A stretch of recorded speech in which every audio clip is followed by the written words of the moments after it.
Don't get a girlfriend. Not yet. Not because relationships are bad, not because love is a mistake, but because there's something no one warns you about. And if you don't understand it now, you won't lose her, you'll lose yourself. And the most dangerous part, you won't even feel it happening. Not at the start, not in the beginning. It won't feel like loss. It will feel like progress, like your life is finally improving, like you fixed something that was missing, like everything is finally falling into place. That's how it begins, quietly, slowly, almost perfectly. Let me ask you something. Right now, in this exact moment, are you actually happy? Or are you just busy enough, distracted enough, surrounded enough to not feel what's missing? Think about that, because most people don't even know the difference. They confuse noise with happiness. They confuse attention with connection. They confuse comfort with truth. I'm 82 years old, and I'm not here to impress you. I'm not here to sound smart. I'm here to tell you something I learned too late, something I paid for with years of my life, years I cannot go back and fix, years that looked good on the outside but felt wrong on the inside. When she came into my life, my loneliness disappeared. That heavy silence, that quiet emptiness, that feeling like something was missing, it was gone. And for a while, I thought that meant I had found something right, something I needed, something that completed me. But at the same time, something else started happening, something I didn't notice, something no one talks about. I started disappearing. Not all at once, not dramatically, not in a way anyone could point at and say, there, that's the moment. It happened slowly, in small ways, almost invisible ways, habit by habit, choice by choice, adjustment by adjustment. And it took me 3 years to understand what I had traded. Let me take you back, because if you don't understand who I was before, you won't understand what I lost. I was 66. My wife had passed away. And for a while, I wasn't living. I was just continuing. Do you know that feeling? Where your body is there, but your mind is somewhere else.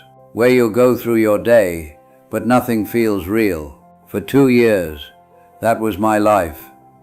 I would walk into a room and forget why I was there. Not because of age, because I wasn't present. I would open the refrigerator and just stand there, not hungry, not thinking, just existing. Time passed, but I wasn't inside it. And this is where most people make their biggest mistake. They try to escape that feeling instead of understanding it. They rush to fill the silence. They rush to fix the discomfort. They rush to replace what they lost. But I didn't rush, not immediately. Something changed, and it didn't come from people. It didn't come from distraction. It didn't come from noise. It came from something simple, something quiet. I built a workshop behind my house. Nothing impressive, nothing special, just a table, some tools, good lighting, enough space to think. And I started working with my hands. Let me ask you something. When was the last time you created something? Not watched, not scrolled, not consumed, created. Because that's what brought me back. At first, a small birdhouse, crooked edges, imperfect cuts, then a stool, then a table, then bigger things. And something inside me started returning. Not fast, not dramatic, but steady, real. Every day, a little more of me came back. By 65, I had something rare, something most people lose and never even notice it's gone. Peace, not excitement, not entertainment. Peace. Not excitement, not entertainment. Peace. I woke up at 5:30. No alarm. My body just knew. Coffee on the porch, cold mornings, warm evenings, didn't matter. And the silence wasn't empty. It was full, full of thought, full of awareness, full of presence. Then the workshop, hours of focus, no interruptions, no noise, just me and what I was building. And for the first time in years, I felt complete. Let me ask you something. Do you feel complete right now? Or do you feel like something is missing, but you can't explain what? Because that feeling is where everything begins to break. I was okay. More than okay. I wasn't chasing anything. I wasn't waiting for anything. I wasn't trying to fix anything. I was enough. But then people started noticing, and this is where everything changes. Dad, you seem lonely. You shouldn't be alone. That's not healthy. They said it softly, kindly, with concern. And that's what made it dangerous.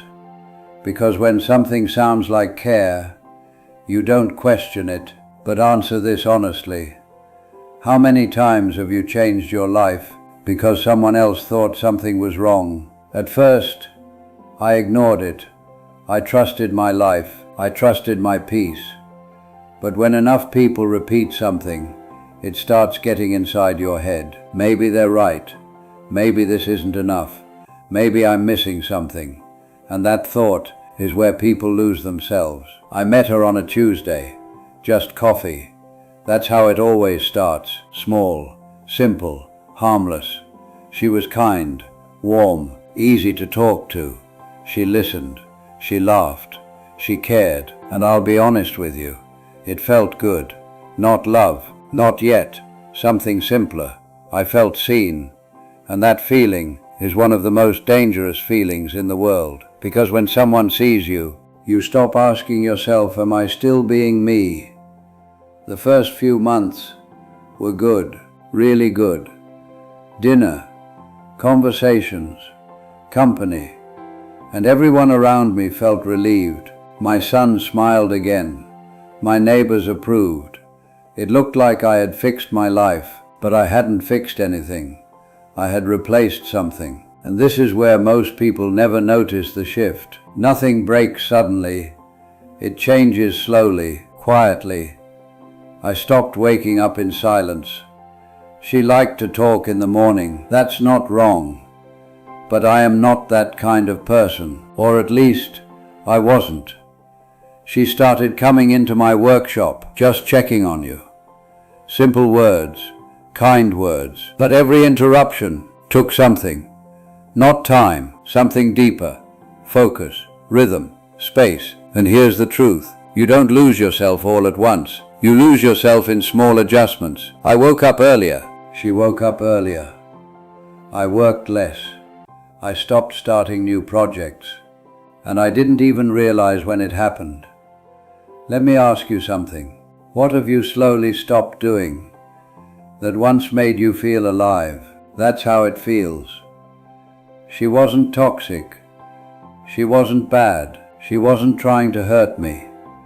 She was just there, and my life needed solitude. Like breathing. One morning, 3 years later, I stood with my coffee, looking at my workshop, and I didn't want to go inside. That moment changed everything. I realized something. I hadn't lost time. I hadn't lost routine. I had lost belief.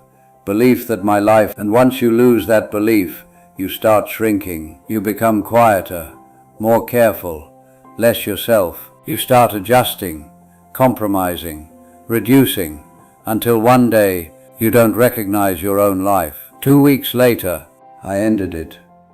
Not because she was wrong, because I was. I left myself. And that first morning, after she left, I woke up at 5:30, silence. No voices, no footsteps, just me. And for the first time in years, I felt alive again. So let me ask you something.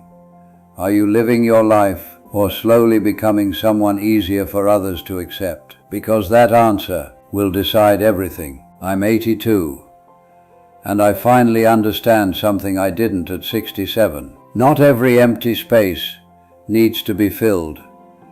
Some of them are where you finally meet yourself.